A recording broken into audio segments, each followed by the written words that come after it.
Games having subpar launches is nothing new in 2023. This is a trend that has been going on for quite some time. In fact, I cannot remember a game launch that didn't have a day one patch.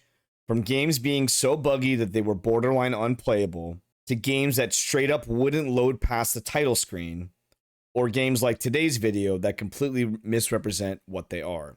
The day before, what the hell happened?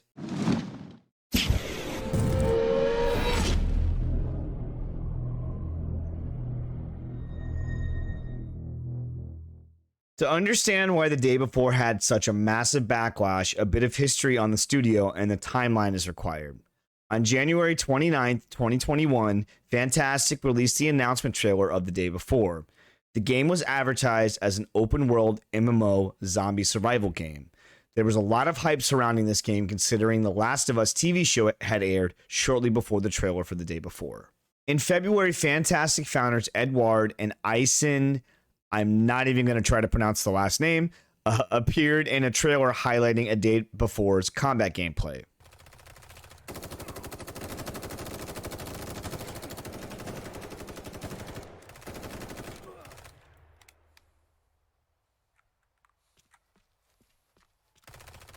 In March, some vehicle footage was released, and then an extended trailer was released in April that was about 15 minutes long. This trailer reminded me a lot of 7 Days to Die. It showed off-road vehicle usage, it showed the player character repairing his vehicle after it had sustained a flat tire, and it also showed the two players clearing and raiding a POI, which looked super cool, and then hightailing it out of there after other, I'm assuming, enemy players showed up. This trailer garnered well over 1 million views. This pushed the day before to become the most wishlisted game in Steam's history. Fntastic announced that the day before will be released June 21st, 2021. That's cap. Taylor knew that. That's cap. I accuse you of capping. What's interesting to note is that the company Fntastic was not even incorporated at this point. The company would incorporate October 29th, 2021. Not to say that this is inherently bad that they were not incorporated while working on the game, but it does lead credence to the fact that maybe this might have been a scam all along. 1 month before the supposed release date, Fntastic announced that they would be switching to the Unreal 5 engine and that the release of the game would be pushed back until May of 2023. After the announcement of the delay, Fntastic would go basically radio silent on the day before, only resurfacing to battle accusations of having workers as volunteers a month later. What's going on, guys? Editing Grom here. So as those of you that have been here for a while can hear, my voice is pretty jacked up. I had planned on getting this video out to you guys yesterday, but unfortunately I was attacked by a coughing fit that just wouldn't stop, and I couldn't talk for more than probably 20 seconds without coughing my brains out. So I was unable to finish the video yesterday, so my lovely wife is going to be taking over and doing the rest of the video, the rest of the voiceover. So don't be alarmed if you hear a sudden change in the voice. It's just my wife, so she'll be reading over all the notes that I took.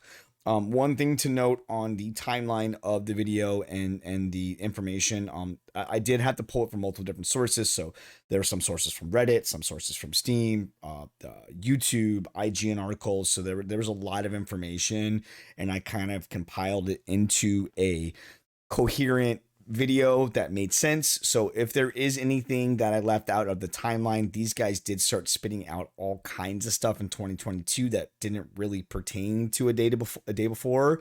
So I kind of left that stuff out. But if there is anything that I missed that you guys think is important, please let me know in the comment section. I tried to include everything that I thought was important in the timeline leading up to when they actually released the game.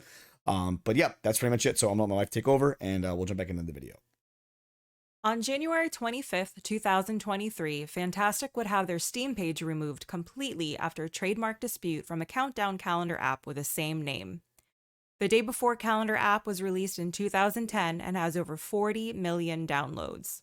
This copyright issue would cause Fntastic to push the release back even further to November 10th, 2023. Fntastic was able to win the trademark dispute, but it is uncertain if this trademark actually caused any delays to the release of the Day Before, as Fntastic had told IGN that they had planned to push the date back on the release anyway. In February, a Reddit user by the name of PatFury would point out that the opening shots of Call of Duty Black Ops Cold War lined up with a Day Before's trailer. PatFury would also point out that some of the font and screenshots were very similar to The Last of Us and The Division. Fntastic would issue this statement, basically saying that the claims were baseless and destroying is easy, creating is difficult. On November 2nd, another YouTuber by the name of Randomly would upload a video comparing the day before's latest trailer with games like Cyberpunk 2077, Grand Theft Auto 5, and Red Dead Redemption 2. The video would show basically shot for shot exact rips from those games, as well as word for word explanations and even a very similar voice actor voicing the trailer. The day before would have another slight delay and confirm that the game would definitely be released on December 7th. What happened next, I've never seen in my almost 30 years of gaming. The day before would go on to launch on December 7th, 2023. And it would get immediately absolutely review bombed on Steam. The game that was advertised was simply not the game they provided. The game that was advertised was a vast open-world MMO where you could explore buildings, drive cars, go off-road, and fight hordes of zombies. What we got was a buggy, small-area extraction shooter similar to Escape from Tarkov. Not to say Tarkov is buggy, just the extraction shooter game type. Some of the biggest complaints were no vaulting, no directional audio, can't climb ladders or stairs, no zombie hordes, and very few zombies in a zombie apocalypse. You can't enter most of the buildings, and no melee weapons. The reception of the game was so horrendous that Fntastic announced that they would be shutting down. I've never seen this happen in all my years of gaming. I've seen companies have games that flopped on launch and work to make them better or just drop the game and move on to the next. Seeing Fntastic close up shop and the fact that the company wasn't even incorporated when they started releasing information about the game screams scam.